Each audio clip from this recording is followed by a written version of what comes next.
Healthy cooking রেসিপিতে আপনাদের স্বাগত।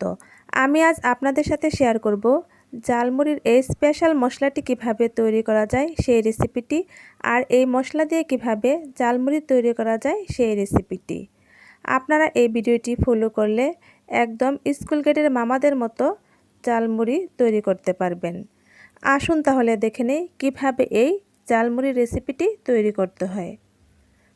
ঝালমুড়ির মশলা তৈরি করার জন্য আমি প্রথমে কড়াইয়ে দিয়ে দিচ্ছি 1 কাপ পরিমাণ খাঁটি সরিষার তেল। এখন তেলটাকে একটু গরম করে নিব। আমার তেল গরম হয়ে গেছে। এখন এর মধ্যে দিয়ে দিচ্ছি 3 টেবিল চামচ পরিমাণ পেঁয়াজ ও রসুনের পেস্ট, আর দিয়ে দিচ্ছি 1 টেবিল চামচ পরিমাণ আদার পেস্ট। এখন এগুলোকে একটু ভেজে নেব। আমি এখানে খাঁটি সরিষার তেল ব্যবহার করেছি, তাই তেল থেকে একটু বেশি ফেনা উঠেছে। বাকি মশলাগুলো দেওয়ার আগে আমি এখানে সামান্য পরিমাণে পানি দিয়ে দিচ্ছি, যেন মশলাটা পুড়ে না যায়।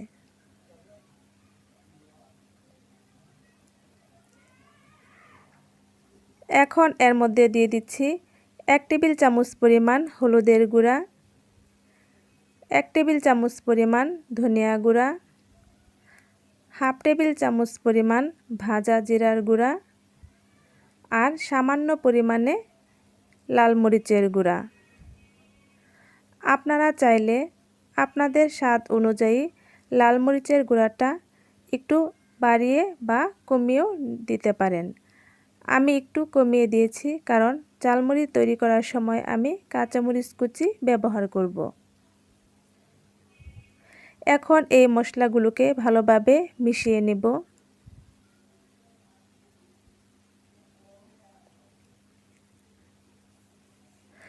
ঝালমুড়ি তৈরি করার সময় চুলার আঁচটা অবশ্যই একটু কম রাখতে হবে, তা না হলে নিচে লেগে যেতে পারে।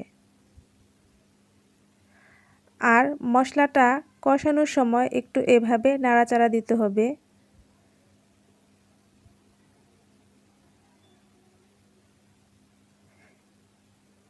আমার এই মশলাগুলো মেশানো হয়ে গেছে।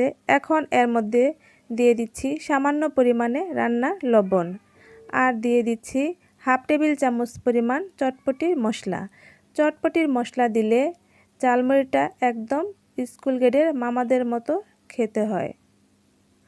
আর হাফ টেবিল চামচ পরিমাণ দিয়ে দিচ্ছি গরম মশলার গুঁড়া। এখন এই সবগুলোকে আবারও ভালোভাবে মিশিয়ে নেব। তার সাথে বলে দেই, আমার এই ঝালমুড়ির রেসিপিটি যদি আপনাদের ভালো লাগে, আমার ভিডিওটিতে একটি লাইক দিবেন, আর আমার চ্যানেলটি সাবস্ক্রাইব করে পাশের নোটিফিকেশন বেলটি অন করে আমার রেসিপির সাথেই থাকবেন।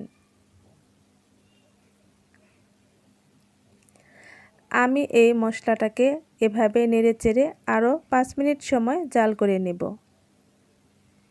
আমার 5 মিনিট হয়ে গেছে, আর আপনারা দেখতেই পাচ্ছেন মশলা থেকে তেলটাও ছেড়ে এসেছে, আর মশলার পানিটাও খুব ভালোভাবে শুকিয়ে গেছে। এই মশলাটা পারফেক্ট হয়েছে আপনারা কিভাবে বুঝবেন, তা আমি একটি চামচের সাহায্যে তুলে দেখিয়ে দিচ্ছি।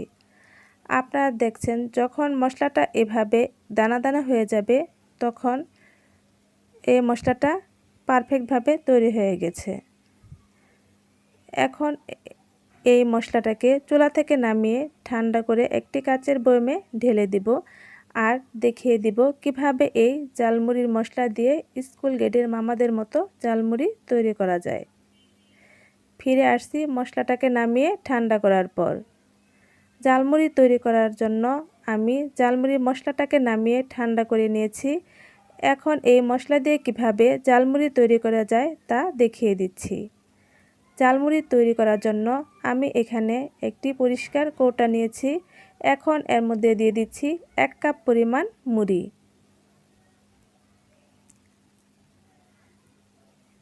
আর দিয়ে দিচ্ছি সামান্য পরিমাণে কাঁচামরিচ কুচি, সামান্য পরিমাণে দিয়ে দিচ্ছি পেঁয়াজ কুচি, আর দিয়ে দিচ্ছি 1 টেবিল চামচ পরিমাণ পাকা টমেটো কুচি। আমি এখানে টমেটোর উপরের যে শক্ত অংশটা আছে সেটা নিয়েছি, কারণ ভিতরের অংশটা দিলে ঝালমুড়িটা খুব তাড়াতাড়ি নরম হয়ে যায়। আর দিয়ে দিচ্ছি ছোলা। ছোলাটা আমি আগেই ভুনা করে নিয়েছি। আর দিয়ে দিচ্ছি চানাচুর। আর দিচ্ছি 2 টেবিল চামচ পরিমাণ ঝালমুড়ির মশলা। ঝালমুড়ি মশলাটা দেওয়ার আগে আপনারা এভাবে একটু নেড়েচেড়ে নেবেন, যেন মশলাটা তেলের সাথে খুব ভালোভাবে মিশে যায়।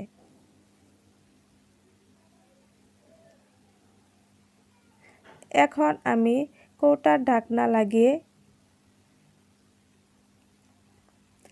এভাবে একটু লালিয়ে নেব মামাদের মতো।